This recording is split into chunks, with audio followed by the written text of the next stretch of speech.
only Christians then who have accepted. I don't know that I want to use the term, the definition, the label Christian.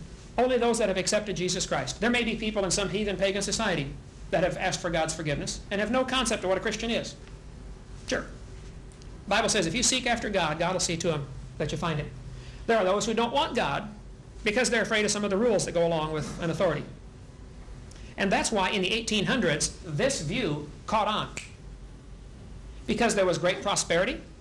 Industrial Revolution brought us all kinds of new machines. I mean, people had time on their hands. You don't have to work 6 days to build a shirt. You can do it in 10 minutes now on your loom, you know. Along with prosperity came all kinds of vices and sins. And the 1800s was a time of not only great racism. You know, America still had slavery. Charles Darwin's book came out in 1859. During the 1800s, many of the European nations felt they were superior. And they were colonizing these third world countries. Belgium took over countries, you know, and England took over, you know, the sun never sets on the English Empire. The evolution as a worldview, as a philosophy of life, caught on in the 1800s, not because there was evidence against creation, but because it was a way to justify the cruelty, the suffering. Carnegie and Rockefeller used the theory of evolution to justify their business practices. Standard Oil became a monopoly. Wipe out the competition any way you have to. If there's 10 gas stations, buy 9 and starve the 10th guy out. And then you got a monopoly. We had to have laws. The unions developed in this time period, late 1800s. The trust busters, the monopolies had to be broken up. The philosophy of evolution was driving some of these people. The strongest survive, tooth and claw, struggle for life. Well, let's be the strongest. Read the biographies of these fellows. Capitalism is all it is. Oh, capitalism. The Bible teaches a form of capitalism, but not like we have today. I believe everybody should be able to own their own property and reap the results of their labor. If you don't work, you shouldn't eat. That's God's welfare program. Now, if I make money and I would like to give my money to somebody else, that's my prerogative. But should the government take my money from my labor and give it to somebody who won't labor? That's what the church did. That's what the early church did. Yeah, the whole welfare program ought to be the church operating it, or the Christians, or the individuals. This idea, then we're getting into a whole other subject, but the idea of the philosophy of evolution is a motivating factor for the 1800s. You're not going to understand the historical events of the late 1800s and early 1900s unless you understand the philosophy of these people. When a headhunter is taught as a little boy, now Johnny, if you kill your enemy, cut his head off and eat his brains because then you get his power. There are tribes like that, right? He's going to behave that way because of what he believes.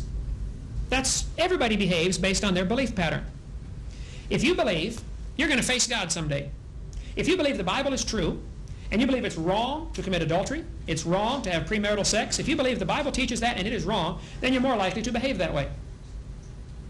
So what you believe determines how you behave. And many of the social questions that we argue about today are really back to this argument, creation and evolution. Let's take abortion, for example. Would abortion be right or wrong? Well, before you answer that, if you believe evolution is the way that we got here, you are more likely to say abortion is fine, it's acceptable means of population control or whatever you want. If you believe there's a creator and a God who creates and gives life, then abortion is obviously murder. So the abortion question is really split down the same lines as the creation-evolution question. So is euthanasia, so is mercy killing.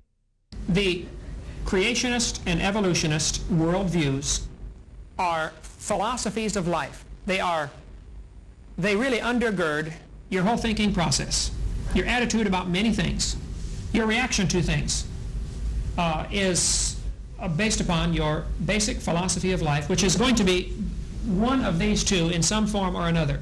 There are a variety of evolutionists. There are some who say God got involved in the process. God snapped his fingers 20 billion years ago, started it.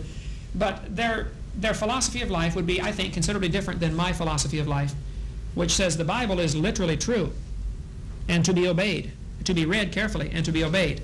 Has never been disproven scientifically. Archaeology has never found anything wrong with the Bible. Nobody's ever been able to prove the world is more than 10,000 years old. You can't prove that scientifically. And I think I gave you some scientific evidence that say it can't be billions of years old. If I told you this room was 900 years old, it would be easy to prove I am wrong. Even though probably none of you saw this room getting built, you could prove it was not 900 years old because there's electricity built into the walls. They didn't have electricity till 100 years ago. So you could then falsify what I said, that the world's that this room is 900 years old. That's easy to falsify. I think it's easy to falsify the time element of evolution. I think it is also easy to falsify the idea that life comes from non-life. Ultimately, the evolutionist has to believe in spontaneous generation in some form or another. There is no way out of that corner. You have to believe that dirt became life at some point. And yet it's never been observed. It's been tried in the laboratory. Last time I was here, one of the students said, well, Mr. Hovind, what would you say if scientists could create life in the laboratory? And I said, that would prove it takes intelligence to make life, which is what the creationist has been saying all along.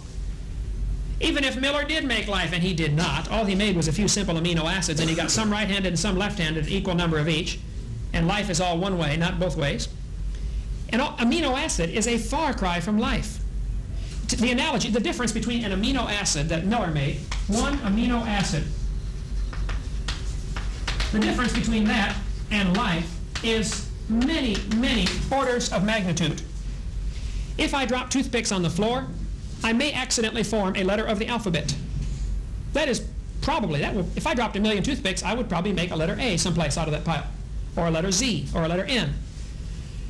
What are the chances of me dropping toothpicks and developing an entire word? With all the letters? How many toothpicks and how many times are you going to drop? Let's drop billions of them, and let's drop them billions of times. Is there a chance I will get a word? Yeah, sure. It's less likely than getting a letter. I'll get a lot of letters, but there's very few words. What's the chances of getting a whole sentence? We can do an experiment and find out. We could do that. We could calculate that mathematically. Okay. Now, what's the chances of randomly producing Webster's dictionary? The more complex you get, the less the chance becomes, right? Many folks have calculated the mathematical probability of evolution happening as 0. Unless on very simple words, there's a process of natural selection whereby only the simple words reproduce themselves, and the ones that don't create anything don't reproduce and don't survive. Yeah, but now you got a mysterious outside process acting on it. It's not mysterious. It's proven. You admitted that natural selection exists. Oh yeah. 20 minutes ago. Natural selection exists. If you dumped all those toothpicks out, and then all the toothpicks dissolved into nothingness, except the only ones that were there in the letters began to reproduce themselves, and so there'd be more letters than there would be non-letters. There's the words and because we have more letters. And then the ones that you dropped and created words would reproduce themselves, and so and mutated. So what you're saying is you're talking about complete randomness, and evolution has nothing to do with complete randomness. You're talking about selection, which you admitted was a natural process. Nature selects. Now you have nature as being the God, capital N. Nature selects. Which is an internal force of the beings. They die because they are not a letter.